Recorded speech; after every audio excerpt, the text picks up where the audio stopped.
Go way down. Thanks. No problem.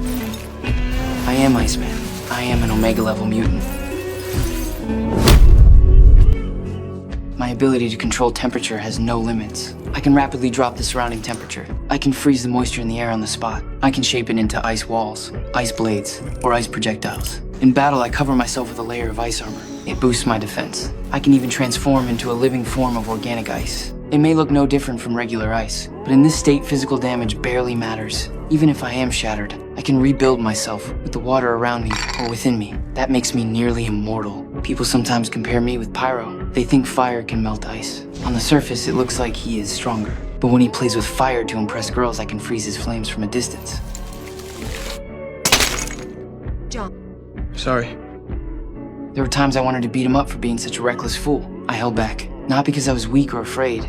Later, Pyro betrayed us. He chose to follow Magneto, and eventually I had to face him. He flicked a flame from his sleeve, then hurled it straight at me. I rushed to counter with ice. Slowly, I began to lose ground. Pyro laughed at me with arrogance.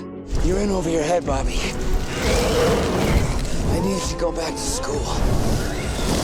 This time, I chose not to hold back. I turned my whole body into ice. I grabbed Pyro by both hands. His hands froze instantly, and he stared at me in shock.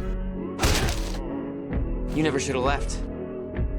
Even though my ice form is powerful, I still fell before the Sentinels. In the future timeline, the Sentinels began hunting down mutants mercilessly. To protect the ones being chased, I formed an ice slide out of thin air. I shifted into my ice form. I sped along the slide and charged at the Sentinel. I unleashed my freezing power and encased it in ice. I thought victory was mine, but these Sentinels had evolved to copy abilities. It copied Sunspot's power. My ice shattered in an instant. It grabbed my neck, then snapped it even in my ice form. Fortunately, Shadowcat worked with Bishop to send us back in time. That was how I returned. But later, when I stood at the gates to defend Wolverine's mission to change the past, I fought alone. The Sentinels swarmed me. In the end, their beams tore me apart. You might ask why I could not simply rebuild myself from nearby water molecules. After all, my ice form is supposed to be unkillable. That is true. But back then, I was still too young. The Sentinels did not use ordinary weapons. They could evaporate my water molecules in an instant. That meant my body was reduced to nothing but vapor. And with no water left around me, I had no way to come back. Luckily, Wolverine succeeded in resetting the timeline, and I lived once more.